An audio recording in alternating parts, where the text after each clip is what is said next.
अस्सलाम वालेकुम। तो कैसे हैं आप लोग? मियाँ बीवी एक ही गाड़ी के दो पहिए हैं, ऐसा कहा जाता है।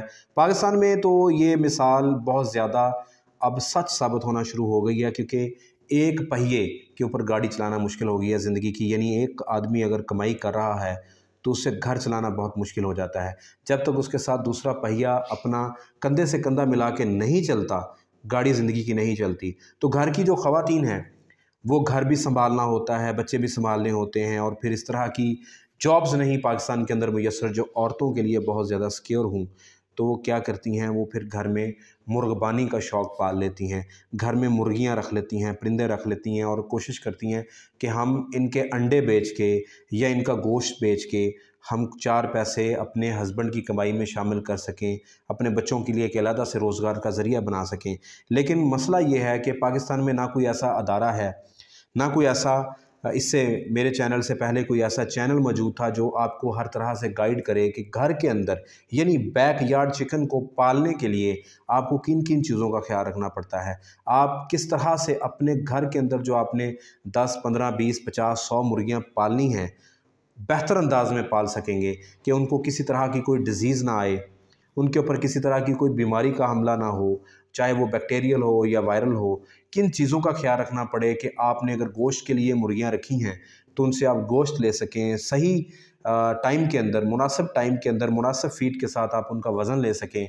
अगर आपने अंडों के लिए पाली हैं तो वो अपनी मुकर्रा उम्र के ऊपर आके, वज़न के ऊपर आके अंडे देने शुरू कर दें, और कि आपको मुनाफ़ा हो, ना कि आप लॉस में चले जाएँ। ये तमाम जितनी भी माएँ-बहनें हमारी कोशिश कर रही हैं घर के अंदर चिकन्स पालने के ऊपर, वो मुझे बार-बार रिक्वेस्ट करती हैं कि हमें कोई इस तरह का कोर्स डिज़ाइन करें। कोर्स ब्रॉयलर फार्मिंग के ऊपर अल्हम्दुलिल्लाह ऑलमोस्ट कंप्लीट हो चुका है 80%, और ये आपको बहुत जल्द मेरी वेबसाइट के ऊपर मिल जाएगा। इसी तरह घरेलू पैमाने के ऊपर आपने मुर्गियाँ कैसे पालनी है उसका भी एक कोर्स डिज़ाइन करूँगा।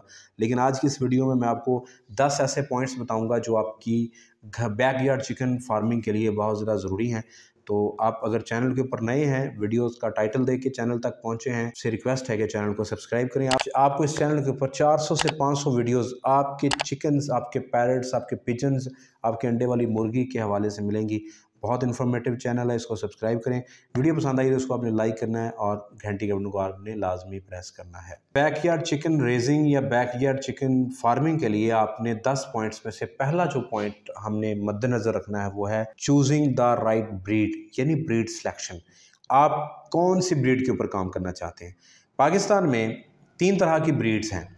एक ब्रीड है चिकन की जो कि गोश्त के लिए पाली जाती है, यानी कि ब्रॉयलर। दूसरी ब्रीड है जो कि अंडों के लिए पाली जाती है, यानी कि लेयर, कमर्शियल वाइट लेयर या ब्राउन लेयर। और तीसरी ब्रीड डुअल पर्पज़ के लिए इस्तेमाल की जाती है, जिसे हम गोल्डन मिस्री कहते हैं या देसी मुर्गी कहते हैं। इसे आप दोनों मकसद के लिए इस्तेमाल कर सकते हैं, यानी आप इनसे अंडे भी ले सकते हैं और घर में अगर कोई मेहमान आ जाए तो उसको ज़िबा करके इसकी यखनी भी आप मेहमानों को पिला सकते हैं, यानी कि आप इसका गोश्त भी खा सकते हैं। आपने ये डिसाइड करना है कि आपने किस चिकन को पालना है, किस मुर्गी का काम करना है। अगर आप ब्रॉयलर फार्मिंग करना चाहते हैं तो वो आपके जहन में क्लियर होना चाहिए कि आपने उसको किस तरह से लेके जाना है। अगर आप अंडे वाली मुर्गी का काम करना चाह रहे हैं, यानी वाइट या ब्राउन लेयर का, तो वो आपके जहन में क्लियर हो। या अगर आप डुअल पर्पज़ के लिए करना चाहते हैं तो उसके लिए फिर गोल्डन मिस्री या देसी मुर्गियाँ आप रखेंगे। मेरा मशवरा ये है कि आप ब्रॉयलर को चूज़ ना करें, क्योंकि घर में पालना ब्रॉयलर को मुश्किल है। आप वाइट लेयर को घर में पाल सकते हैं, ब्राउन लेयर को पाल सकते हैं, या आप गोल्डन मिस्री को भी घर में पाल सकते हैं। तो अंडे का काम सबसे बेस्ट है। मेरा अगर मशवरा आप माने तो अंडे का काम घर के घरेलू पैमाने के ऊपर किया जा सकता है और ये बेस्ट रह जाता है। चाहे आप देसी मुर्गी का देसी अंडा बेचें या ब्राउन या वाइट अंडा बेचें, तो ये ज़्यादा बेनिफिशियल है और उसमें मुर्गियों के ऊपर कॉस्ट कम आती है, बीमारियां कम हैं और प्रॉफिटेबिलिटी ज़्यादा है। तो हम सपोज कर लेते हैं कि आपने अंडे वाली मुर्गी चूज़ कर ली, आपने वाइट या ब्राउन लेयर या गोल्डन मिस्री का आपने इंतखाब किया, तो उसके लिए दूसरा जो मरहला है वो है हाउसिंग एंड स्पेस, यानी आपने उसका जो पिंजरा बनाना है, खुड्डा बनाना है, आपने उसको जगह देनी है, वो कितनी देनी। कूप साइज़ यानी कि पिंजरे का जो साइज़ है वो 2 से 3 स्क्वायर फीट पर बर्ड होगा। यानी आपने अगर 10 परिंदे रखने हैं तो आपका जो खुड्डा होगा उसका साइज़ 20 से 30 फीट स्क्वायर फीट होगा। ये आपके पिंजरे का, आपके कूप का, आपके खुड्डे का साइज़ होगा।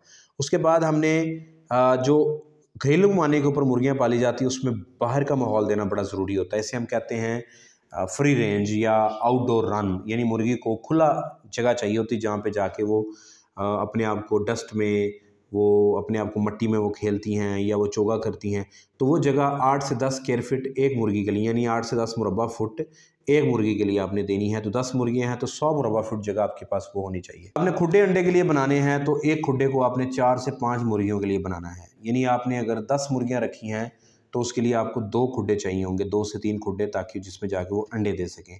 और फिर जो रूस्टर्स आप रखते हैं घर में, वो आगे जाके बताऊंगा कि मुर्गे क्यों रखने हैं आपने। तो मुर्गों के लिए फिर वो बार्स बनाई जाती हैं, यानी उनके जहाँ पे वो बैठ के रेस्ट करते हैं, बांस वगैरह लगाए जाते हैं, वो ज़मीन से 1.5 से 2 फीट ऊंचे आपने लगाने हैं। तीसरा है फीड, जो सबसे इम्पॉर्टेंट है, जिसके ऊपर अक्सर बहनें और भाई जो घर के अंदर मुर्गियाँ पालते हैं वो गलती करते हैं, वो है फीड। फीड बहुत इंपॉर्टेंट है। अगर आप उसको वो फीड, वो खुराक नहीं देंगे जो उसकी हड्डियों के लिए, उसके रिप्रोडक्टिव सिस्टम के लिए, अंडों के प्रोडक्शन के लिए चाहिए, तो आपकी मुर्गी अंडे भी कम देगी। फिर आप ये शिकायत करते हैं कि 100 मुर्गियां हैं लेकिन 10 अंडे आ रहे हैं या 50 अंडे आ रहे हैं, या देते देते अंडे बंद कर देती हैं, मुर्गियां बांझ हो जाती हैं। इसके अंदर खुराक का बहुत अहम किरदार है। अब इसमें तीन तरह की खुराक को आपने शामिल करना है। पहला है स्टार्टर। 0 से 6 हफ्ते तक आपने स्टार्टर फीड देनी है। ऐसी फीड जिसके अंदर हाई प्रोटीन होती है, यानी कि 20 से 24% प्रोटीन होती है। मार्केट से बनी बनाई फीड आप ले लें या घरेलू पैमाने पे तैयार कर लें। उसके लिए आप ये वाली वीडियो मेरी देख सकते हैं। अगर घरेलू पैमाने पे काम करना चाहते हैं तो आप मुझसे फार्मूला परचेज़ कर सकते हैं फ़ीड का। उसके लिए आप पेट्रियन पे जाएंगे या आप मुझे व्हाट्सएप करेंगे। 6ठे हफ्ते से लेकर 16वें हफ्ते तक जो हम फीड देते हैं वो है ग्रोअर। उसके अंदर 15 से 18% प्रोटीन होती है और उसे हम ग्रोअर फीड कहते हैं। और उसके बाद फिर अंडे जब आने शुरू होते हैं तो फिर हम लेयर फीड देते हैं। अब आप यहाँ पे क्या गलती कर रहे होते हैं, आप उसको स्क्रैप दे रहे होते हैं। घरेलू पैमाने के ऊपर दाने दे दिए, रात की रोटी भिगो के दे दी, छिलके दे दिए, चावल डाल दिया, चिकन डाल दिया, सब्जियों के छिलके डाल दिए और आप समझते हैं कि आपकी मुर्गियाँ पल रही हैं। ऐसा नहीं होता। मुर्गियों को जो आप अंडे के लिए मुर्गियाँ रखते हैं, गोश्त के लिए मुर्गियाँ रखती हैं, उनके एक मुकम्मल मकदार में, क्वांटिटी के अंदर फीड चाहिए होती है। अगर आप वो नहीं देंगे तो वो वज़न नहीं देंगी, वो आपको अंडा नहीं देंगी। हाँ, इस फीड के साथ आप दे सकते हैं फ्रूट्स और वेजिटेबल्स के छिलके, यानी सब्जियों के छिलके डाल सकते हैं। आप बेकरी वेस्ट डाल सकते हैं। बेकरी वेस्ट बहुत इंपॉर्टेंट रह जाता है अगर आप अपनी फीड की कॉस्ट को कम करना चाहते हैं। आप चाहते हैं कि एक हिस्सा फीड दूं और एक हिस्सा मेरा किसी और सस्ती चीज़ से पूरा हो सके, उसके लिए आप बेकरी वेस्ट दे सकते हैं। बेकरी वेस्ट आपने कैसे देना है, उसके लिए आप ये वाली वीडियो देखेंगे तो आपकी मुर्गियाँ अप टू द मार्क, उनको न्यूट्रिशन मिलती रहेगी। फिर आप कैल्शियम भी इस्तेमाल नहीं करते फीड के अंदर, ना आप ग्रिट देते हैं। ग्रिट सस्ती पड़ती है, 10 से 20 रुपए की किलो आपको चिप्स मिल जाती है 0 साइज़ की। आराम से आप फीड के अंदर डालें, 10 ग्राम पर केजी फीड के अंदर आप दें तो आपके मुर्गियों में कैल्शियम की कमी पूरी होती रहती है। इसके बाद चौथे नंबर के ऊपर पानी बहुत ज़रूरी है। आपने फ्रेश, साफ़ सुथरा और ठंडा पानी ऑफ़र करना है गर्मियों में, और सर्दियों में नॉर्मल वाटर आपने ऑफ़र करना है। और ये बड़ा ज़रूरी है। पानी की कमी को पूरा करने के लिए पानी के टेम्परेचर का बेहतर होना बहुत ज़रूरी होता है। पाँचवा पॉइंट है कि आपको इसके डिज़ीज़ का पता होना चाहिए। इसकी डिज़ीज़ और हेल्थ मैनेजमेंट का आपको पता होना चाहिए। बहुत सारे मसाइल इस वजह से पैदा होते हैं कि आप यूट्यूब पे वीडियोस देखते हैं और बग़ैर किसी सिम्टम्स को, साइंस को, निशानी को समझे जो डॉक्टर ने या किसी भी यूट्यूबर ने कहा वो आप अपने परिंदों को इस्तेमाल कर देते हैं, जिससे फिर जब उसकी सही ट्रीटमेंट की जाती है तो परिंदा आपका तब तक एक्सपायर हो जाता है या कोई ना कोई काम ख़राब हो जाता है। तो इस चीज़ को आपने समझना। मेरा यूट्यूब चैनल हाज़िर, अगर आपने चैनल को सब्सक्राइब नहीं किया हुआ और आप मुर्गियाँ पाल रहे हैं तो आप सब्सक्राइब करें। हर टॉपिक के ऊपर, हर डिज़ीज़ के ऊपर, हर मसले के ऊपर वीडियो यहाँ पे मौजूद है। आप तसल्ली से बैठ के उन वीडियोज़ को देख सकते हैं, समझ सकते हैं। इसमें रिस्पायरेटरी इन्फेक्शंस बहुत ज़्यादा आती हैं घरेलू पैमाने पे, सांस का मसला, खुर नज़ला, ज़ुकाम, CRD के प्रॉब्लम, कोराइज़ा के प्रॉब्लम बहुत ज़्यादा आते हैं। इनके ऊपर वीडियोज़ मौजूद हैं। उसके बाद इनमें टिक्स और लाइट, यानी कि जुएँ, कीड़े मकोड़ों का, पेट के अंदर कीड़ों का बड़ा मसला बनता है। तो डिवर्मिंग आपने कैसे करनी है, डिवर्मिंग को आपने कब कब करना है, ये तमाम चीज़ों का आपने ख्याल रखना है। ये आज की वीडियो में अगर मैं डालूंगा तो बहुत ज़्यादा वीडियो लंबी हो जाएगी। इसके ऊपर तमाम वीडियोस पड़ी हुई हैं चैनल में। वैक्सीनेशन शेड्यूल क्या है, अगर आपने 1000-2000 बर्ड रखे हुए हैं और आप अफोर्ड कर पा रहे हैं वैक्सीन को, यानी कि अब जब 1000 परिंदा आपका हो जाता है, इवन के 500 परिंदा भी है, तो आप एक वाइल परचेज़ कर सकते हैं, छोटी वाइल जो आप स्क्रीन के ऊपर देख रहे हैं। ये 1000 परिंदे की वाइल है, ये 1100-1200 रुपये की मिल जाती है, आप अपने परिंदों को दे सकते हैं। वैक्सीनेशन स्केड्यूल के लिए आप मेरी ये वाली वीडियो देखेंगे और ये जो चार्ट आपको स्क्रीन के ऊपर नज़र आ रहा है, ये घरेलू पैमाने के ऊपर है, ये आप इस्तेमाल करेंगे। उसके बाद डिवर्मिंग का शेड्यूल होना चाहिए। फिर बायोसिक्योरिटी का आप ख्याल नहीं रखते। मुर्गियाँ आपकी बाहर फिरती हैं घर के बाहर और कोई भी बंदा उनमें आ जा रहा होता है और भी परिंदे आ जा रहे होते हैं जिससे बीमारियाँ फैलती हैं। नया परिंदा कोई भी आपने बर्ड में शामिल करना है तो उसको 10-15 दिन अलहदा रखेंगे, फिर आप उसे अपने पूरे फ्लॉक के अंदर शामिल करेंगे, वरना नए परिंदे के शामिल होने से अक्सर पुराने बर्ड भी बीमार हो जाते हैं। तो छठे नंबर पे है कि आपको अंडे की कलेक्शन और स्टोरेज का नहीं पता होता। अंडा आप टाइम पे नहीं उठाते, जैसे मुर्गियां उसी अंडे को चूंच मारती हैं, फिर अंडे पीने वाला मसला शुरू हो जाता है। कैल्शियम की कमी से वो ऐसा करती हैं, चूंच मारना उनकी आदत है। वो बुरादे के ऊपर, दीवारों के ऊपर, मिट्टी के ऊपर चूंच मार रही होती हैं, लेकिन अगर अंडा टाइम से नहीं उठाएंगे तो अंडा टूटेगा भी और मुर्गियों को ये वाला आदत भी लग जाएगा। उसके बाद स्टोरेज आपने उसको कैसे करनी है। स्टोरेज करने के लिए आप दो चीज़ों का ध्यान रखेंगे। अगर आप फ्रिज में स्टोर कर रहे हैं तो फिर आप उसको 2 हफ्तों तक स्टोर कर सकते हैं, लेकिन अगर आपने उसको रूम टेम्परेचर यानी कि 20 से 25 डिग्री के ऊपर रखना है तो आप 1 से 2 दिन तक स्टोर कर सकते हैं, इससे ज़्यादा स्टोर नहीं कर सकते। अगर आप फ्रिज के बगैर लंबा अरसे के लिए यानी 1 हफ्ते के लिए, 10 दिन के लिए स्टोर करना चाहते हैं तो फिर आपको 15 से 18 डिग्री टेम्परेचर देना पड़ेगा। और अंडे को अगर आप स्टोर करना चाहते हैं तो उसे आपने धोना नहीं है।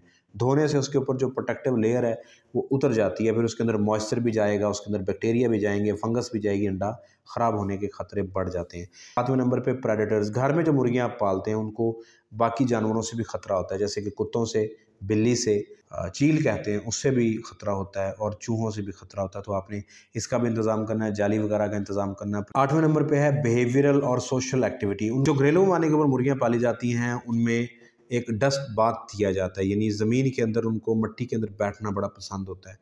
तो इस तरह से वो बैठती हैं जो आप वीडियो के स्क्रीन के ऊपर देख रहे हैं, और इस वजह से उनकी जिस्म के अंदर जितने भी कीड़े वगैरह हैं स्किन के ऊपर वो भी उतर जाते हैं, जुएँ वगैरह भी ख़त्म हो जाती हैं और वो ख़ुद को फ्रेश फील करती हैं। तो ये वाला माहौल आपने लाजमी देना होता है। इसके बाद फिर हम मुर्गे रखते हैं। मुर्गे हम इसमें क्यों रख रहे होते हैं, क्योंकि हिफाजत के लिए रखने पड़ते हैं मुर्गे। कोई भी बिल्ली कुत्ते को मैनेज करने के लिए, किसी बाहर आउटसाइडर के लिए। अक्सर मैं किसी भी घर के अंदर जाता हूँ, उन्होंने अगर हवेली वगैरह में मुर्गियाँ रखी हैं तो उसमें जो एक मुर्गा होता है उससे सारे बच्चे भी डर रहे होते हैं, और वहाँ पे अगर कुत्ता वगैरह है तो वो भी डर रहा होता है, क्योंकि वो फाइट करता है।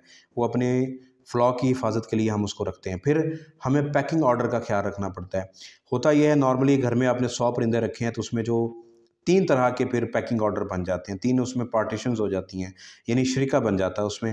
पहले नंबर पे वो आते हैं जो ज़्यादा वज़न वाले हैं और वो जल्दी फीड खा जाते हैं। फिर दरमियाने वज़न वाले आते हैं, वो फिर उनको थोड़ी बहुत फीड मिलती है, और फिर एंड पे रह जाते हैं सबसे लोअर ऑर्डर वाले, यानी कि जो लोअर क्लास इंसानों में भी पाई जाती है, उनको बहुत कम खाने को मिलता है। तो आपने जैसे ही आपके परिंदे का वज़न आपको डिफरेंट फील होना शुरू हो, आपने 3 पार्टीशंस बनानी है। जो परिंदे आपके ज़्यादा वज़न वाले हैं उनको अलहदा कर देना है, दरमियाने वज़न वालों को अलहदा कर देना। आप देखें, जब भी 18 हफ्ते की उम्र पूरी होगी और 1200 ग्राम वज़न पूरा होगा तो आपकी मुर्गी अंडे देगी। अगर वज़न ही बराबर नहीं होगा, फीड ही बराबर नहीं खाएँगी, फीड भी ज़ाया होगी, उम्र भी ज़ाया होगी और फिर आपकी प्रोडक्शन कम होगी। फिर आपकी 50 मुर्गियाँ होंगी तो उसमें 20 अंडे आ रहे होंगे, क्योंकि सबका वज़न बराबर नहीं होगा। तो ये यूनिफ़ॉर्मिटी का आपने ख्याल रखना है। इसके बाद 9वां पॉइंट है सीज़नल केयर, यानी कि सर्दियाँ हैं तो उसमें आपने उसको ताज़ा पानी ऑफ़र करना है, हीटर का इंतज़ाम करना है, सर्दी से बचाना है, धूप में लाज़मी परिंदों को निकालना है। गर्मियाँ हैं तो आपने प्रॉपर वेंटिलेशन देनी है, हबस से बचाना है, बारिश से बचाना है और ठंडा पानी आपने ऑफ़र करना है। आपने अपने हमसायों का भी ख्याल रखना है, ये आखिरी पॉइंट है। यानी कि आपने ये देखना है, पाकिस्तान में भी आजकल ये क्रैकडाउन मेरे ख़्याल में, आप मुझे बताइएगा नीचे कमेंट सेक्शन में अगर आपको इस बारे में ज़्यादा पता है कि लोग जो हैं वो वीडियो टिकटॉक के ऊपर, वो यूट्यूब के ऊपर आ रही हैं कि घरेलू पैमाने पे जिन्होंने परिंदे रखे हुए हैं बगैर इजाज़त के या लाइसेंस के, वो गवर्नमेंट ज़ब्त कर रही है। तो आपने लीगल लॉज़ का आपने ख्याल रखना है और हमसायों का ख्याल रखना है, क्योंकि इससे स्मेल भी पैदा होती है और इससे आवाज़ें भी पैदा होती हैं, तो आपने इस चीज़ का भी ख्याल रखना है। उम्मीद है ये वीडियो आपको बहुत इन्फॉर्मेटिव लगा होगा, आप अपनी फार्मिंग को बेहतर कर पाएंगे। अगर आप बैकयार्ड पोल्ट्री शुरू करना चाहते हैं तो उसमें आपको ये हेल्प होगी। ऐसा है तो वीडियो को शेयर करें, ज़्यादा से ज़्यादा लाइक करें, चैनल को सब्सक्राइब नहीं किया तो सब्सक्राइब करें। बहुत ज़्यादा आपको इन्फॉर्मेटिव वीडियोज़ इसमें मिलेंगी।